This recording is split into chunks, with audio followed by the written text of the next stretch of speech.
Buenas, Tainis. Hoy en Martes en Familia tenemos una entrevista muy especial. Es nuestra primera entrevista con gente fuera de España, es decir, más concretamente con gente de América del Sur. Así que muchas gracias por concedernos la entrevista. Así que, sin mucha dilación, os presento a los chicos de Mafe Santander. Así que lo primero, ya que muchos no les conoceréis, es que, que nos comenten un poco quiénes son y de dónde son.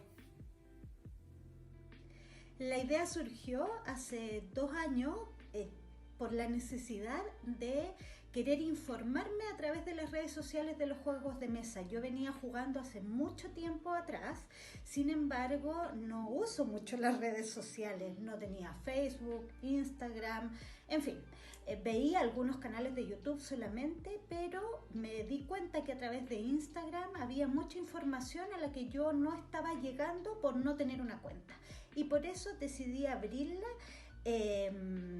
Como les decía, hace 2 años, sin embargo, con el tiempo esa cuenta se fue transformando hasta lo que ustedes pueden ver hoy, que ya es una cuenta mucho más organizada en contenido de los juegos de mesa.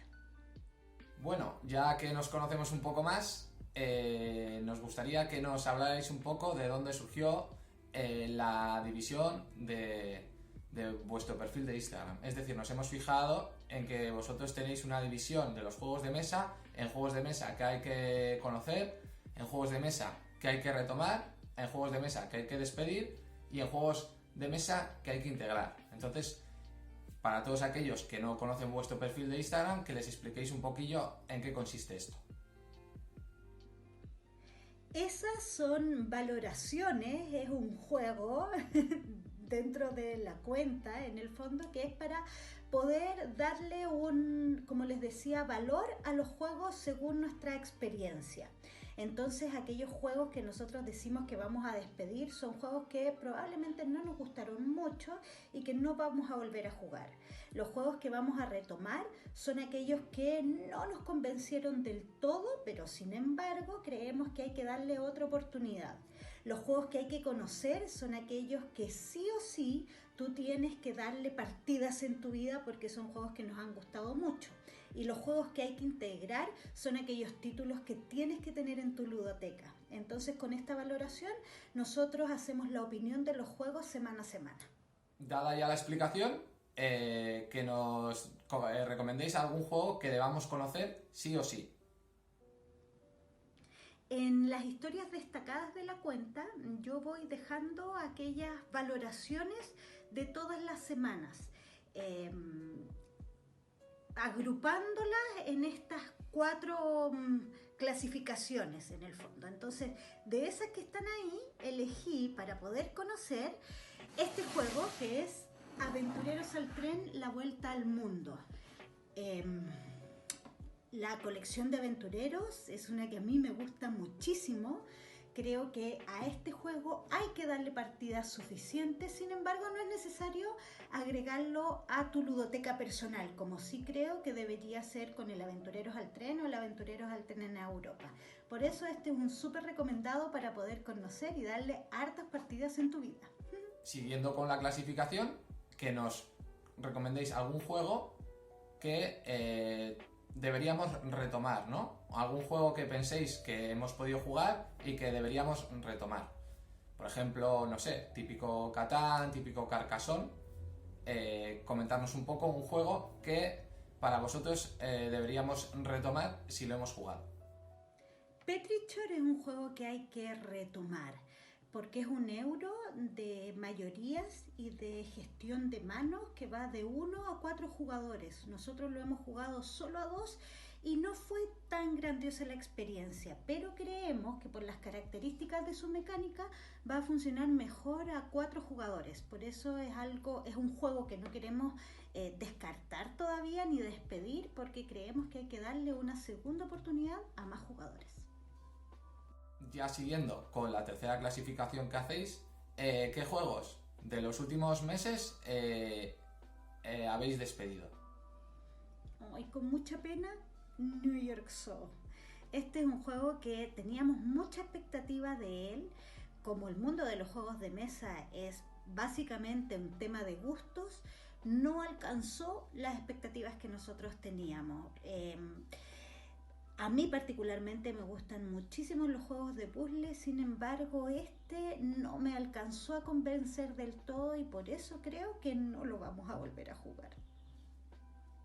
Y ahora vamos con una pregunta más personal. Y es que si habéis visto alguna de nuestras entrevistas, siempre preguntamos cuál es el juego favorito de cada uno, de todos los tiempos, no tiene por qué ser de este año, y cuál es el juego que más jugáis en pareja.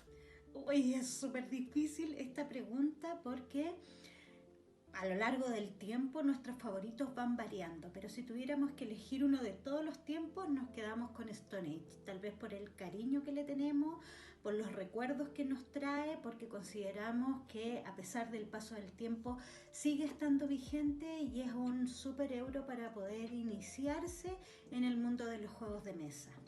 Y los que más jugamos a dos, que también esto es una cosa como de percepción, creemos que en pareja jugamos mucho Patchwork, que es un juego que nos encanta. Yo ya les decía que los puzzles para mí son de mis favoritos. Y Aventureros al Tren, el juego de cartas, que también es un juego para nosotros, lo llevamos a todas partes, entonces por eso creemos que es lo que más jugamos en pareja. Y ahora pasamos al otro lado, es decir, pasamos de cuál es el juego que más os ha gustado, que más jugáis en pareja, a aquel juego que esperabais más de él, que teníais más hype, que creíais que os iba a gustar un montón y al final, por unas cosas o por otras, más os ha decepcionado. Como les decía, en aquellos juegos que creía que teníamos que despedir, el New York Zoo fue uno de los últimos tiempos que tenía la expectativa por las nubes. Y hoy día puede ser muy impopular decir que no me gustó, pero lamentablemente me decepcionó. Y otro título que está en la misma línea es el T para 2. Un juego también para 2 jugadores al que le tenía también harta expectativa. Es un juego precioso en sus componentes, sin embargo su mecánica no nos terminó de convencer y creo que tampoco lo vamos a volver a jugar. Bueno, aquí es verano, entonces ya aprovecho a ponerme las gafas de sol para hacer esta pregunta. Y es que nos gustaría que nos recomendarais 5 juegos para terraceo o piscineo, es decir, para jugar en la terraza con los amigos, para jugar en la piscina con los amigos, para jugar en el monte, para en las vacaciones. ¿Qué juegos sencillitos, tipo filler, de corta duración, nos recomendáis, ¿vale? 5 juegos. Esta pregunta me encantó porque los fillers y party me encantan. Recomiendo La Morada Maldita, Taco, Gato, Cabra, Queso, Pizza, Double, Pistas Cruzadas y Hula Hula. Todos porque creo que pueden reunir a distintas generaciones, es decir, personas de distintas edades, y porque son para grupos un poco más numerosos, hasta 6 u 8 personas, hoy día sí, cuidándonos en esta pandemia. Después de haber hecho vuestra clasificación y habernos contado un poco aquellos juegos que debemos conocer, etc., nosotros nos gustaría que siguierais un poco nuestra clasificación. Entonces, nos gustaría que nos recomendarais juegos en función de si son para amigos, es decir, un par de juegos, por ejemplo, para jugar con los amigos, un par de juegos para jugar con la familia, un par de juegos party, indiferentemente de para jugar con los amigos o la familia, y luego también un par de juegos para la gente iniciada. Juegos que consideréis que son sencillitos, pero que para iniciación funcionan bien. Uy, aquí casi ni me veo. Para la familia, algo que siempre nos funciona, el Código Secreto y The Mind. Para grupos de amigos, nuestros regalones con los inseparables jugones, que es nuestro grupo habitual de juego, es Pócimas y Brebajes y Tikal. Para... ¿qué más me dijiste? Party Game, La Polilla Tramposa, que siempre saca muchas risas, y Llama, un juego que aquí cuando salió fue el juego del verano. Y por último, juegos para poder iniciar. Uno cooperativo, La Isla Prohibida, que creemos que por su mecánica sirve mucho para poder integrar a gente a los juegos de mesa. Tiene reglas muy sencillas y además como cooperativo es muy interesante. Y un clásico de clásicos ya a esta altura, que es Dixit, algo que siempre le va a gustar también a los grupos de juego. Y va una de las preguntas que más me gustan de estos martes en familia, que es la pregunta acerca de las manías. Nos gustaría saber qué manías tenéis cuando jugáis a juegos de mesa. Pues si tenéis que enfundar todo, si coméis mientras jugáis, si tenéis que tener, por ejemplo, las cosas súper ordenadas cuando jugáis, si, por ejemplo, cuando ordenáis en vuestra ludoteca, ordenáis por orden alfabético, ordenáis por colores, si, por ejemplo, cuando ponéis un juego y tiene que coincidir la tapa bien puesta o lo que sea, ¿qué manías tenéis cuando jugáis a juegos de mesa? En mi cuenta de Instagram, los días sábado va una sección que yo llamo temas de mesa. Y recuerdo que al inicio de la cuenta, el primer tema de mesa que compartí fueron las manías jugonas. Y compartía, por supuesto, las mías. Eran más de 11 manías, no se las voy a contar todas, pero he elegido 2. La primera manía es que cuando el juego se termina y es un juego de cartas, vuelvo a ordenar las cartas todas en la misma dirección. No las puedo agarrar todas, que queden revueltas y meterlas a la caja, jamás. Tengo que agarrar el mazo y ponerlas todas en, como les decía, en la misma dirección. Y la otra manía que tengo es que antes de empezar una partida, ordeno todos los componentes. Si tengo que ordenar 40 y tantos trenes, por ejemplo, del Aventureros al Tren, yo los ordeno en filas y en columnas perfectamente alineados. No puedo empezar la partida sin comenzar con todos mis componentes ordenados. Y ahora va la pregunta durita, que es la pregunta del dinerito, que es si tenéis un presupuesto fijo mensual para juegos de mesa, mensual o anual, o va en función de juegos que, por ejemplo, el hype es más alto, o juegos que os han recomendado, entonces ese mes gastáis un poquito más, o cómo hacéis un poquito para presupuestar todos los juegos que tenéis. Yo tengo como característica ser súper organizada y planificada, por lo tanto un presupuesto para los juegos de mesa tiene que haber sí o sí. Dentro de los ítems de mi Excel de planificación económica hay uno que es para juegos de mesa y soy muy rigurosa en cumplir ese presupuesto mensual. No me salgo por nada del mundo. Si hay un juego que no alcancé a comprar, no se compra. Y si hay algún mes que me queda algún excedente de dinero porque no lo alcancé a ocupar completo, perdí, no se pasa para el otro mes.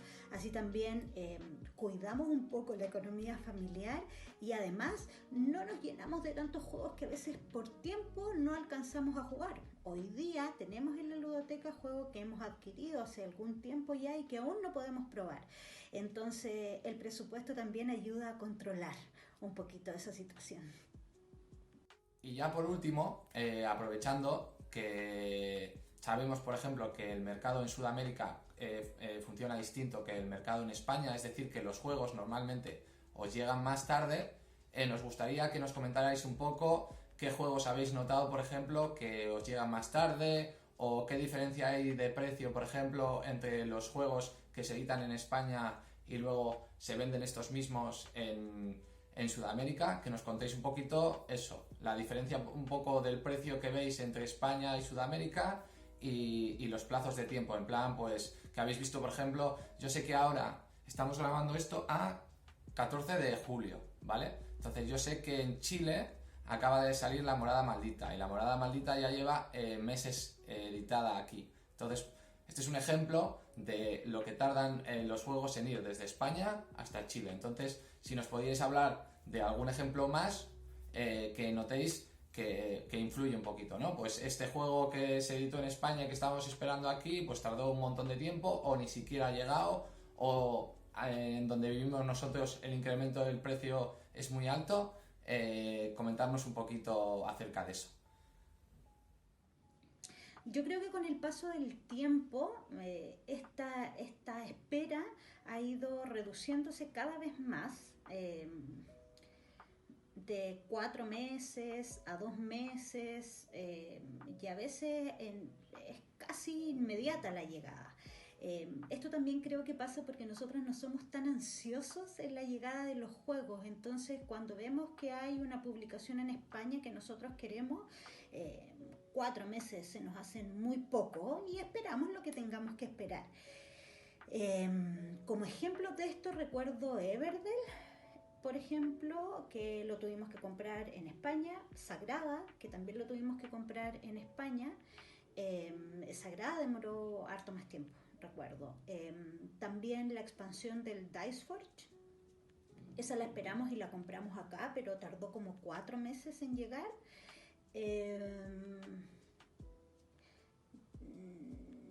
Y ahora estamos esperando Viscondes, que tampoco está acá.